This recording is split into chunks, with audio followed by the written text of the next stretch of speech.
Merci à tous les deux de votre souplesse. En effet, on a tellement bien roulé précédemment qu'on a gagné quelque temps. Euh, et c'est un plaisir de vous recevoir tous les deux. Bonjour, docteur Gaudreau. Bonjour, est-ce que vous m'entendez bien? Très bien. Alors, donc, vous avez vous aussi 10 minutes pour nous faire votre Mhm. communication. Est-ce que vous avez déterminé qui commençait entre vous? Ça va être moi pour débuter. D'accord. Alors, c'est à vous, Ok. M. Gaudreau. Merci. Bonjour à tous et toutes. Je suis bien heureux de m'adresser à vous à titre de président du Collège des médecins du Québec dans le cadre des États généraux du travail social. Et comme vous avez pu le constater, je suis accompagné du docteur Isabelle Tardif, qui est directrice générale adjointe et secrétaire au Collège. Il est primordial que tous les professionnels de la santé et des services sociaux travaillent de concert au bénéfice des patientes et des patients. L'avenir de notre système de santé passe par la collaboration interprofessionnelle. C'est aussi une planche de salut face aux nombreux ratés et écueils de son fonctionnement actuel. Des soins universels de qualité passent par l'union des forces de tous les intervenants du milieu.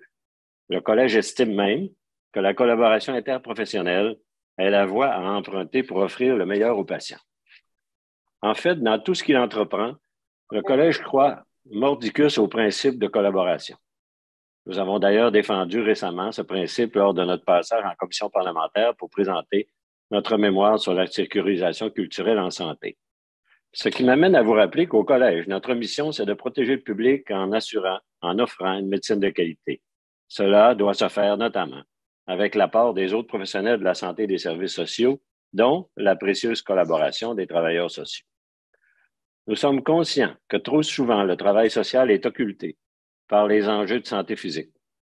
Or, derrière chaque douleur ou déficience physique se cache un être humain avec ses doutes, ses inquiétudes, ses questionnements et son mal-être qui doit interagir avec son environnement social. En soins de proximité, la contribution des travailleurs sociaux est inestimable, voire fondamentale. Mais elle reste dans l'ombre, méconnue et malheureusement peu valorisée. Les choses doivent changer, car dans le rouage du système québécois, les travailleurs sociaux jouent un rôle pivot qui permet d'optimiser les soins reçus par la patientèle et d'assurer leur accessibilité, quels que soient les contextes. J'en profiterai donc aujourd'hui pour vous présenter les observations du Collège relativement aux quatre grands chantiers des États généraux, la perspective et les pratiques en travail social, l'organisation des services sociaux et enfin la formation des travailleurs sociaux. Parlons d'abord de la perspective en travail social. Nous vivons dans une société en constante mutation. Les changements sociaux sont donc inévitables, même souhaitables. Et qui de mieux placé que les travailleurs et les travailleuses sociaux pour y contribuer en aidant même au passage la population à mieux y adhérer? Ils interviennent, les travailleurs sociaux, notamment auprès des clientèles discriminées, fragilisées et marginalisées ou encore les personnes opprimées en raison de l'âge ou d'une déficience, par exemple. Ils sont donc des acteurs de premier plan pour dénoncer les iniquités et pour tendre vers un meilleur équilibre, voire une justice sociale en santé. Les travailleurs sociaux sont de véritables vecteurs de changement. La population a besoin d'eux, besoin de leur expertise, de leur impulsion, de leur doigté et de leur humanité. L'ensemble des professionnels de la santé aussi, d'ailleurs. Un mot maintenant sur les pratiques en travail social. Vous savez, depuis une bonne année déjà, je sillonne les quatre coins du Québec dans le cadre d'une vaste tournée des pôles en santé. Au fil de mes visites, j'ai pu constater que presque partout, les gestionnaires sont contraints de faire toujours plus avec moins. Le personnel est à bout de souffle parce qu'une pénurie d'effectifs mine le moral des troupes et affecte l'accès aux soins, mais les soignants font tout de même preuve d'ingéniosité et d'une infatigable volonté pour continuer à prendre soin des patients malgré les embûches. Qu'ils soient médecins, infirmières, ergothérapeutes ou travailleurs sociaux, tous les professionnels de la santé ont à cœur les patients et leur mieux-être. Après tout, c'est par passion, par vocation que nous avons choisi d'exercer nos professions. Nous avons tous déjà été initiés à la notion de déterminant de la santé. En effet, ce n'est pas qu'au traitement des maladies que le système de santé doit se vouer. Prévention et promotion de la santé doivent aller de pair. Et pour ce faire, les réalités familiales, sociales, économiques et environnementales des individus doivent être examinées dans leur globalité. Les travailleurs sociaux pilotent des interventions de proximité dans les milieux de vie, les milieux scolaires et les milieux sociaux des usagers du réseau de la santé et des services sociaux. Ils s'occupent aussi d'interventions en santé publique, notamment en matière de prévention et de promotion de la santé. Bref, nous gagnons tous et toutes à nous inspirer des travailleuses et travailleurs sociaux dans notre pratique. Il faut donc reconnaître, une bonne fois pour toutes, la valeur ajoutée de la contribution des travailleuses et travailleurs sociaux sur la santé des Québécoises et des Québécois. Il faut aussi leur allouer la place nécessaire pour bien agir. En effet, en santé, nous devons tenir compte à la fois des besoins de la population et des limites actuelles du réseau. Nous devons aussi respecter l'autonomie professionnelle des soignants et leur laisser les coups des franges pour agir et faire une réelle différence. Un meilleur accès aux soins passe inévitablement par l'élargissement des services communautaires et de proximité, et les travailleurs sociaux sont passés maîtres en la matière. En se déplaçant sur le terrain, dans les milieux de vie ou de soins, dans les établissements scolaires, ils constatent les problèmes à la source et arrivent ainsi à mettre à contribution les bonnes ressources pour espérer juguler l'hémorragie rapidement. Ce qui rend les soins non seulement accessibles au plus grand nombre, mais aussi plus efficaces. Tel que nous l'envisageons, le système de santé de demain doit être abordé sous l'angle du service à la clientèle et porter bien haut la voix des patientes et des patients. Pour ce faire, il faut considérer la santé comme un tout en y englobant les volets médicaux et sociaux. Les travailleurs sociaux doivent y jouer un rôle prépondérant, un rôle reconnu à réelle valeur ajoutée, auquel doivent être accolés une confiance et une large liberté d'action. Ce qui m'amène à mon avant-dernier point, l'organisation des services sociaux au Québec. De nombreux changements dans l'organisation des soins de santé et des services sociaux ont eu lieu au fil des ans et de nombreux autres s'ajouteront en lien avec le projet de loi 15 visant à renouveler l'encadrement du système actuel. L'apport des travailleuses et des travailleurs sociaux est indispensable à la mise en œuvre de ces changements et à l'adoption de nouvelles politiques publiques. D'autant que nous vivons heureusement de plus en plus vieux au Québec. Et pour demeurer autonome et vivre à domicile le plus longtemps possible, nous devons non seulement bénéficier du soutien de personnes proches aidantes, mais aussi de l'encadrement des évaluations psychosociales et des connaissances vastes et pointues des travailleurs sociaux. Et lorsque la vie tire à sa fin, on parle alors de soins de fin de vie, les travailleurs sociaux contribuent à la mise en œuvre des législations encadrant les soins de fin de vie en soutenant les personnes qui en font la demande, en guidant leurs proches dans le dédale des procédures administratives et en épaulant de merveilleuse façon les équipes interprofessionnelles qui préservent la dignité des individus en fin de vie. Nous gagnons donc à travailler en collégialité et à associer nos forces pour le bénéfice de la collectivité. La collaboration et l'arrimage entre les autres professionnels sont des clés pour que les cadres légaux soient respectés, pour qu'ils fonctionnent au mieux et pour que tous, des patients aux soignants, puissent en tirer de grands bénéfices. Enfin, un mot sur la formation en travail social. Je l'ai mentionné plus tôt et je le répète, l'interprofessionnalité et la collaboration doivent être renforcées. J'ajouterai maintenant qu'elles doivent aussi être ancrées sur de solides bases pédagogiques. Pour que tous les professionnels de la santé soient au fait du vaste champ d'action du travail social, le Collège des médecins est d'avis que des formations communes gagneraient à être implantées. C'est à travers une meilleure compréhension des rôles et apport de tous les intervenants et intervenantes en santé que tous pourront être mieux mis à contribution. Quand je m'adresse aux autorités gouvernementales, j'ai l'habitude de dire qu'aux yeux du Collège, replacer le patient au cœur du système de santé, c'est améliorer les soins et services de première ligne et de proximité, c'est en simplifier l'accès et c'est en optimiser les effets. C'est valoriser les femmes et les hommes qui desservent quotidiennement la population en leur octroyant les ressources et la latitude nécessaires pour s'exécuter avec professionnalisme et rigueur. Et c'est offrir une panoplie de services aux patientes et patients de manière à prendre soin en temps opportun de leur santé physique comme de leur santé mentale. Que nous soyons travailleurs sociaux, que travailleurs sociaux ou médecins, nous chérissons un but commun, c'est celui d'œuvrer pour le bien de la population. Et rappelons-nous qu'aujourd'hui comme demain, cette population a déjà et aura encore beaucoup besoin de soins de santé et de services sociaux forts, interreliés, coordonnés, intégrés et ancrés dans la pérennité. Ça signifie, entre autres choses, de tendre vers plus de collaboration et plus de décentralisation. Il faut innover et collaborer pour trouver ensemble des façons de faire à travers des soins de première ligne forts, jumelés à des services de proximité bien ficelés. C'est ainsi que l'accessibilité sera accrue.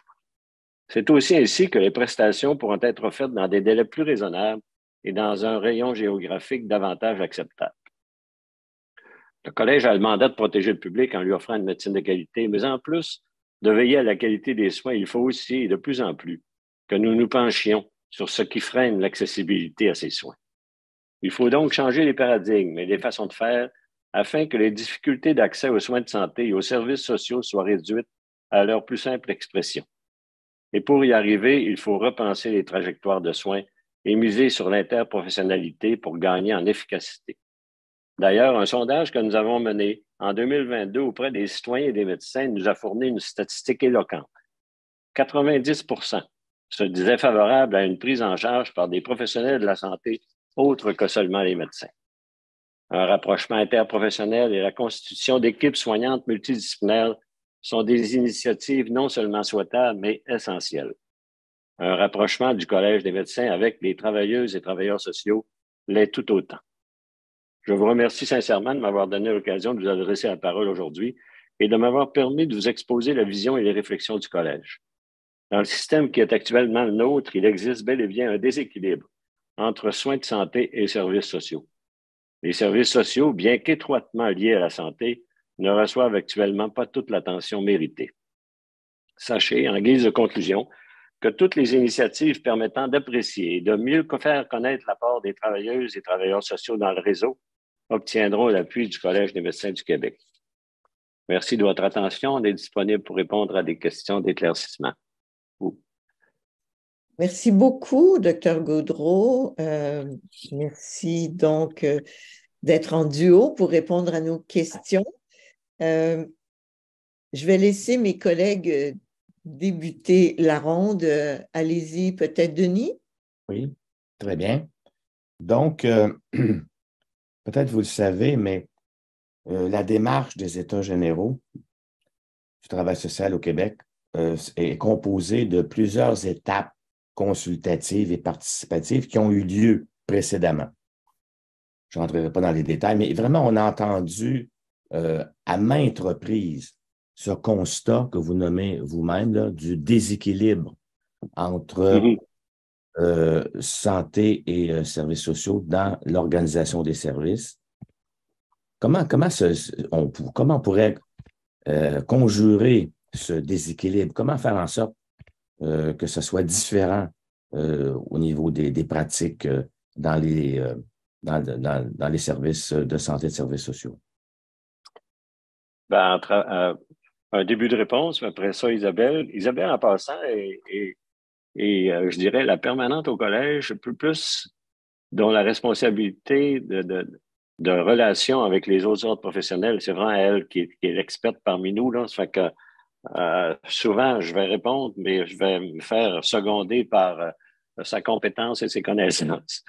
Donc, pour moi, c'est un travail d'équipe. Hein, vraiment, je ne pense pas qu'actuellement, au moment où on se parle, encore en 2023, même si ça fait des années qu'on parle d'interprofessionnalisme et de travailler en équipe, que c'est le cas sur le terrain. C'est encore, à mon avis, il faut encore le dire, il faut encore le clamer haut et fort par rapport à la place des travailleurs sociaux dans cette équipe-là. Même, je dirais, au collège, puis je me fais une réflexion personnelle, il y a des ordres professionnels avec lesquels nous avons des collaborations très étroites, mais ce n'est pas nécessairement le cas avec les travailleurs sociaux. Donc, moi, j'en prends l'engagement ce matin de collaboration plus proche entre nos deux autres professionnels. Je ne dis pas qu'on ne se parle pas, là, mais ce n'est pas au même titre exemple que les relations que nous avons avec les pharmaciens ou les infirmières, juste pour nommer ces deux professions-là. Donc pour moi, ça va à la fois servir, je ne sais pas, une notion d'exemplarité entre nos deux autres professionnels, mais aussi de revenir de façon plus régulière sur l'importance du travailleur social dans l'équipe multidisciplinaire de soins. Isabelle? Merci, Dr. Gaudreault. Oui, j'ajouterais aussi que c'est probablement d'augmenter l'exposition au travail en collaboration interprofessionnelle dès la formation des professionnels de la santé et en services sociaux. Pour justement bien illustrer dès la formation à quel point cette collaboration-là dont parlait Dr. Gaudreault là, est importante, puis à quel point elle fait toute la différence au niveau là, de ce qu'on peut apporter comme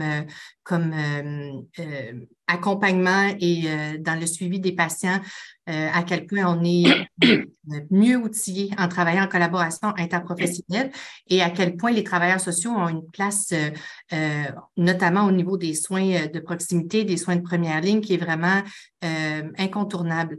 Dr. Gaudreault et moi, on a travaillé tous les deux dans le milieu de l'enseignement pendant de nombreuses années. Puis, on a, à partir du moment où, entre autres, où les GMF se sont créés, puis qu'on a intégré dans les GMF les travailleurs sociaux de façon plus formelle dans le cadre GMF et que moi, j'étais en GMF universitaire à Bordeaux-Cartierville, on avait vraiment des travailleurs sociaux qui contribuaient à l'enseignement puis aux discussions autour de certains patients pour lesquels on avait besoin de travailler en équipe. Puis, c'était évident dès les premières participations à quel point on avait des angles morts qui, avant d'avoir intégré les travailleurs sociaux pour plein d'aspects qui nous aidaient à mieux comprendre la réalité du patient et à mieux l'accompagner, lui et ses proches. Donc, je pense qu'il y a vraiment une sensibilisation qui doit être dès les premiers moments de la formation. Aussi au niveau des rôles que les travailleurs sociaux peuvent avoir au niveau de l'organisation des soins. Là, on est dans Dr. Gaudreault en parlait tout à l'heure, on est dans une période où on revoit l'organisation du réseau, mais comment on peut s'assurer que les travailleurs sociaux sont interpellés puis sont impliqués de façon très claire au niveau de l'organisation des soins, puis qu'on voit l'organisation des soins sous l'angle des services sociaux autant que sur l'angle de la santé. Puis c'est sûr que si les nouveaux établissements tels qu'ils seront configurés ont une portée pas seulement dans l'établissement qui est l'hôpital, mais vraiment au niveau plus large, mais ça va aider aussi, je pense, à mieux comprendre à quel point c'est important qu'on considère tous les intervenants qui sont au cœur des soins de proximité dans l'organisation des soins. Tout à l'heure, je faisais référence à la tournée. Hein. J'ai fait une tournée des pôles santé depuis 1 an. Je me suis promené pas mal au Québec, un peu partout. Je visitais des établissements de santé, mais j'ai aussi fréquenté les 4 facultés de médecine du Québec. Et toutes les fois que je pouvais, en fait, je rencontrais des gestionnaires des médecins qui étaient en rôle de responsabilité, des comités des usagers partout, mais aussi quand il y en avait, des résidents ou des étudiants. Et les étudiants, j'ai toujours abordé avec eux à quel point ils étaient sensibilisés au travail en équipe interdisciplinaire dans leur formation, dans les premières années du cours de médecine, mais c'est pas tant que ça. Hein. Il n'y en a pas tant que ça. Puis là, à mon avis, il faudra aussi travailler à faire en sorte que dès les premières années, dès même la première année, je dirais, de leur cursus de formation en médecine, que les étudiants ils soient mis en contact avec d'autres professionnels de la santé, d'autres étudiants des autres professions de la santé pour commencer à travailler plus en interdisciplinarité, parce que sinon, quand ils vont arriver dans leur stage de résidence ou dans leur pratique, ils vont faire ce qu'ils ont vu faire. Puis il n'y a pas tant que ça du travail en équipe au moment où on se parle. Donc, c'est à mon avis, mousser cela de meilleure façon au niveau de la formation des étudiants en médecine et dans les autres disciplines. Mais j'entends aussi dans votre exposé que vous disiez l'ensemble de ceux qui étudient pour devenir des soignants ou des accompagnateurs dans les soins devraient être formés aux enjeux et aux pratiques du travail social. Ouais. J'ai bien entendu, n'est-ce pas? Tout à fait, oui. Ça ne se fait pas, ça. Il n'y a pas de tronc commun sur les services sociaux appuyés. Là.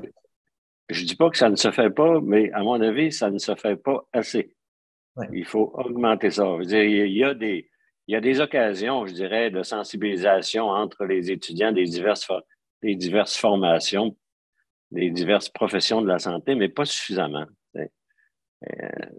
Et donc dans nos relations, dans les relations que nous avons au collège régulières avec les facultés de médecine, nous allons argumenter en ce sens. Merci de cette observation. Nadine, il resterait 2 minutes et demie. Allez-y, si vous avez une question. Écoutez, moi, j'ai retenu, vous avez retenu mon attention quand vous parlez d'autonomie professionnelle puis l'élargissement des milieux d'intervention médico-sociaux. Je pense que c'est des termes que vous avez utilisés. Est-ce que vous pouvez m'en dire plus? C'est un chantier qui est là. Je ne sais pas si vous vous rappelez, mais M. Dubé, il y a un an, appelait ça le décloisonnement des pratiques professionnelles. Hein? Et pour ma part, c'est un terme que je n'aimais pas, décloisonnement, parce que c'est plutôt négatif. J'ai proposé qu'on utilise un terme plus positif qui s'appelle élargissement des pratiques professionnelles. Et maintenant, on parle de ça. Ça ne vient pas juste de moi, cette affaire-là, là, mais quand même, on a argumenté pour qu'on passe de décloisonnement à élargissement. Et on est en discussion assez importante là, dans ce chantier-là, nous du collège, mais également les autres ordres professionnels de la santé, pour élargir, faire en sorte que des professionnels puissent, exemple, poser des diagnostics, ce qu'ils ne peuvent pas faire maintenant, pour vraiment plus travailler en équipe et atteindre l'objectif visé de ne pas nécessairement avoir accès à un médecin tout le temps, mais accès à un professionnel de la santé lorsque le besoin se fait sentir. Donc, c'est dans ce sens-là l'élargissement des pratiques professionnelles, y compris au niveau des travailleurs sociaux. Merci. Rapidement, Denis, dernière observation. Vous avez parlé tantôt, Dr. Gaudreault, de formation conjointe. Avez-vous des thématiques ou des exemples de formation conjointe qui seraient pertinentes à développer? Ben, exemple, c'est un exemple, hein, mais moi, je suis un gars de Chicoutimi, hein, puis que je suis encore proche de cette région-là. Puis dans ma tournée, notamment, je suis venu à l'Université du Québec à Chicoutimi une certaine journée où il y avait des étudiants en médecine et dans les autres disciplines de la santé qui, pendant une journée de leur première année, étaient ensemble pour discuter de vignettes cliniques qui leur étaient présentées. C'est des choses comme ça qui, à mon avis, on devrait commencer à regarder, à implanter ça de façon plus généralisée dans les facultés. Si je peux me permettre de rajouter, par rapport aussi à la formation continue, je pense que les professionnels de la santé, puis à diverses occasions, là, on a bien réalisé dans le cadre notamment des travaux sur le chantier qu'on avait sur l'accès aux soins, puis où la collaboration interprofessionnelle a été clairement identifiée comme une solution pour améliorer l'accès. On a vu à quel point il y avait une méconnaissance des différents professionnels de la santé de la part de la population, mais entre professionnels de la santé aussi et des services sociaux qui avaient une certaine méconnaissance. Alors, je pense que oui, comme on le disait, ça commence au niveau de la formation, dès la formation initiale, mais la formation continue aussi. Je pense qu'il faut saisir les opportunités de faire de la formation continue où on met des professionnels de différentes professions ensemble. Je pense qu'un exemple, entre autres, c'est les changements à la loi sur le curateur public. Je pense que c'est venu augmenter les responsabilités, notamment et en fait moduler là, les responsabilités des médecins et des travailleurs sociaux dans l'application.